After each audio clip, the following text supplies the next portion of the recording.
I think it was in a brilliant Italian side. I think that what's brilliant about them was that they stuck to their principles, their ideology, their style of play, and they didn't flinch. And despite Germany starting the game with such spectacular fashion, really getting at the Italians, they sort of kept calm, kept faith with their system, waited it out, and then they slowly started to get into the game and take control of the possession, getting their passes right, building up their play. And they stuck to them, they stuck to their beliefs, which is something that Germany should have done, because when they walked into this game, they changed their style just to counteract the Italians. They cared more about stifling Italy than they did about playing to their strengths. Instead of exposing the narrow formation that the Azzurri play, they instead decided to boost the number of central midfielders and change the position of Ozil and put in Cruz. And I just think that worked against them, because I think if anything you've learned, especially from France and Spain, is that you need to stick to your style of football, and something that you've been developing over years, which Germany has, and so is Italy. And I love that before that, Prandelli came out and said, I'd rather play our football, and if we lose a goal, then I'd prefer that than us defending on the edge of our box. And he just said it would just be silly for us to destroy 2 years' worth of work. And Pirlo was magnificent. He was never shut down. Cassano was having one of those terrific games. And you saw, of course, I was quite happy about it, the typical move by Pirlo when he doesn't know who to pass it to, or when he's deciding the best thing to do, always takes it to Chiellini there on the left side. And of course, that was the opening goal, Chiellini to Cassano, brilliant cross to Balotelli. And I just thought, watching Balotelli cower as he waited for the last minutes to be played, and he was just so nervous. You could feel how much Italy wanted this. They really, really wanted this. It was a spectacular game, literally spectacular. I have so much time for Prandelli. I think he's a magician. I think he's just a brilliant man. And I'm going to be a woman about this, because I think more than a great tactician, because he is a great tactician. And I think he proved that, especially when he was with Fiorentina in the Champions League, and a particular game against Bayern Munich, which I thought they did so very well. He plays to the strengths of his team, and he knows exactly how to counteract his opponents. At the same time, it's simultaneous what he does. And with Bayern Munich, I remember Ribery and Robben had no idea what to do, because they were completely stifled by his Fiorentina side in the match that they won 3-2 at the time.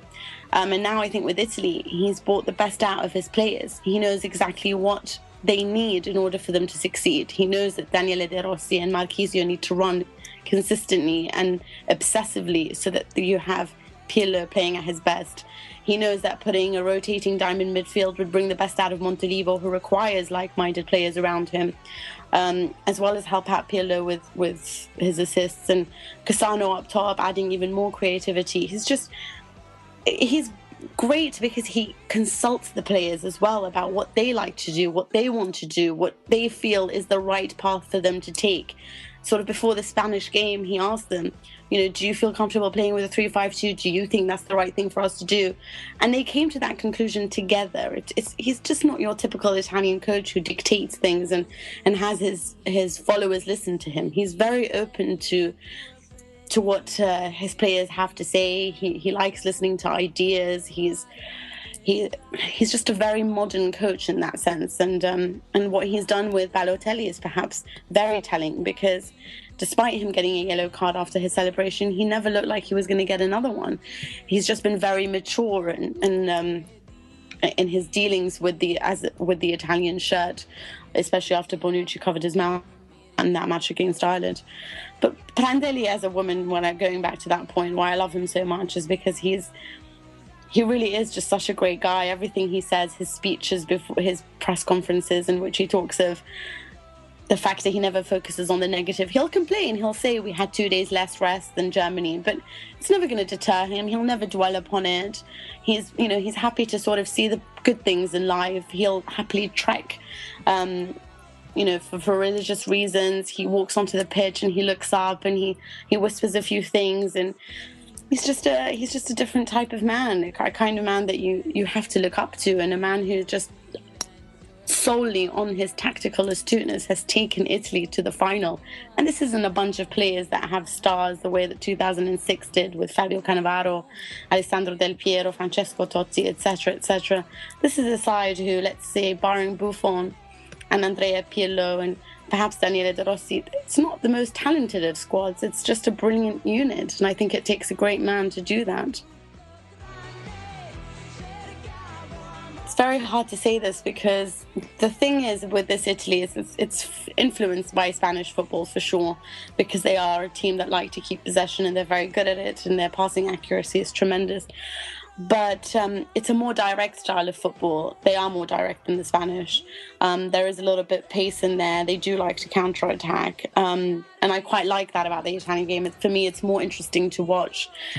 But they are facing a side that has just not lost. I mean, it keeps winning over and over again, and they're determined to make history by winning 3 on the trot. And oh God, Italy really needs to win this just for the sake of the neutral fans, if not for Italian fans, just because it's just time for another country to win something. But I am terrified because I'm eager to see whether or not they're going to learn from their mistakes from the first match and sort of play a more direct style. Not more direct, but I understand that they're going to decide to go with Fabregas again as opposed to Torres. And I think Torres created more problems for Italy. But this time we're playing with 4 at the back, which means that it allows us greater possession, possibly more control over the game. But you don't get that when you're facing Spain. You never get to enjoy the luxury of time and space and on the ball especially. So this is something that terrifies me. But at the same time, momentum speaks bucket loads. As much as Vincente Del Bosque won a World Cup, I think he does make errors, and I think they've reached the final perhaps without facing sides that have been eager to take them on the way that Italy was in their first match. So I think that's going to work against them. France sort of buckled and decided to field 2 right backs against them. Portugal had, 1 shot on target, something ridiculous statistics against them, even though I think they stifled them pretty well.